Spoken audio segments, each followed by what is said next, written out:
ରଞ୍ଜୁକ୍ତା ସାହୁ ରଞ୍ଜୁକ୍ତା ସାହୁ ଖୋର୍ଦ୍ଧା କୁରାଡ଼ମଲ ଗାଁରୁ ଆସି ଖୋର୍ଦ୍ଧା କୁରାଡ଼ମଲ। ଖୋର୍ଦ୍ଧା କ'ଣ ଅନୁଭୂତି ଅଛି? ମୁଁ 2014 ମସିହାରେ ପଡ଼ି ଯାଇଥିଲି, ଗାଧୋଇ ଯାଇଥିଲି ପଡ଼ି ଯାଇଥିଲି। ପଡ଼ିଯିବା ଭିତରେ ଆଣ୍ଠୁ ଗୋଟେ ମାଡ଼ ହେଇଯାଇଥିଲା। ବର୍ଷେ ଯାଇକି ସେତେବେଳେ ସେ ଟାଇମ୍ରେ କିଛି ବି ଜଣା ପଡ଼ିନଥିଲା। ବର୍ଷ ଗଠେଇ ସେ ଆଣ୍ଠୁଟା ଦରଜ ଲାଗିଲା।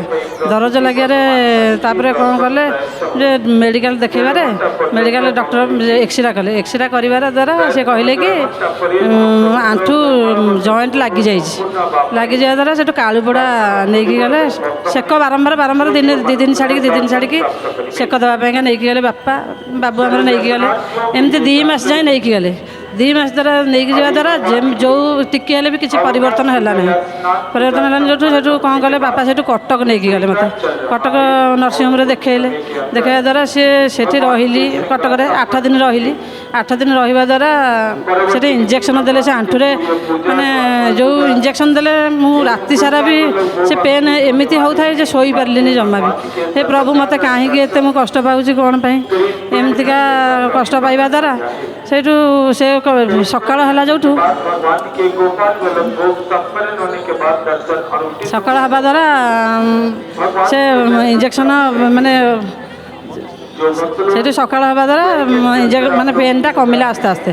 ପେନ୍ କମିବା ଦ୍ୱାରା ସେଠୁ ଡକ୍ଟର କ'ଣ କଲେ ମୋତେ ମେଡ଼ିସିନ ଦେଲେ। କହିଲେ ମାସକ ପାଇଁ ମେଡ଼ିସିନ ଖାଇବ।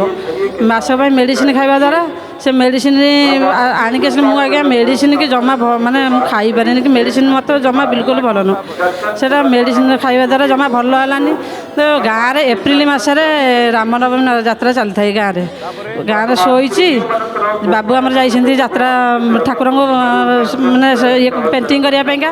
ପେଣ୍ଟିଂ କରିବାକୁ ଆସେ ମୁଁ ସେଇଠି ନା ପ୍ରଭୁଙ୍କୁ ମାନେ ଡାକିଲି, ପ୍ରଭୁ ମୋର ଏମିତି କଷ୍ଟ କ'ଣ ଏମିତି ହେଉଥିବ ମାନେ କେତେବେଳେ ପାଇଁକା ସେ କଷ୍ଟ ହେବାରେ ପ୍ରଭୁ ଆସିକି ନିଜେ ମୋତେ ମାନେ ଶୋଇଛି ମୋତେ ଧରିକି ଉଠଉଛନ୍ତି।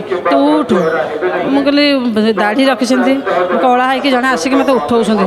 ଉଠେଇବା ଦ୍ୱାରା ମୁଁ କହିଲି ମୁଁ ଉଠି ପାରୁନି ଆଜ୍ଞା, ମୁଁ କେମିତି ଉଠିବି କ'ଣ କରିବି କେମିତି? ନା ତୁ ଉଠିବୁ, ତୁ ଉଠୁ। ଉଠିବା ଦ୍ୱାରା ମୋତେ ନେଇକି ଗୋଟେ ମାନେ ଜଙ୍ଗଲ ପରେ ନେଇକି ଯାଉଛନ୍ତି। ମୁଁ ଚାଲି ପାରିବିନି, ମୋ ହାତ ଧରିଛନ୍ତି। ମୋ ହାତ ଧରିଥା ସେମିତି ଧରିବା ଦ୍ୱାରା ପାହାଡ଼ ଡେଇଁକି ନଦୀ ନାଳ ଡେଇଁବା ଦ୍ୱାରା ବି ସୁଦ୍ଧା ସେ ଗୋଟେ ଜଙ୍ଗଲରେ ବସେଇକି ମୋତେ ଗୋଟେ ଔଷଧ ପତ୍ର ଆଣିକି ମୋ ଆଣ୍ଠୁରେ କିନା ଘଷୁଛନ୍ତି। ମାନେ ଏମିତି ଆଣ୍ଠୁରେ ଲଗେଇଛନ୍ତି। ଆଣ୍ଠୁରେ ଲଗାଇବା ଦ୍ୱାରା ବାବୁ ସେତିକି ବେଳେ 3ଟା ରାତି ହେଇଛି ଆସିକି ପହଞ୍ଚିଲେ। କହିଲେ କ'ଣ ଶୋଇ ପଡ଼ିଥିଲୁ? ମୁଁ କହିଲି ମାନେ ଯେତେବେଳେ ଡାକିଦେଲେ ମୋ ନିଦଟା ଭାଙ୍ଗିଲା। ହଁ ମୋ ନିଦଟା ଭାଙ୍ଗିଦେବା ଦ୍ୱାରା ମୁଁ କହିଲି ଉଠିକି ମୁଁ ମାନେ ବସିବି ନା। ଉଠିକି ବସିଲୁ।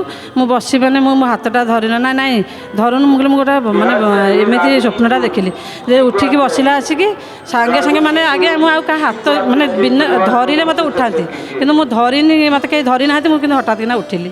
ସେ ହିଁ ମହାପ୍ରଭୁ ଆସିକି ନିଜେ କହିଲେ ମୁଁ ସବୁ ଭଲ କଲେ।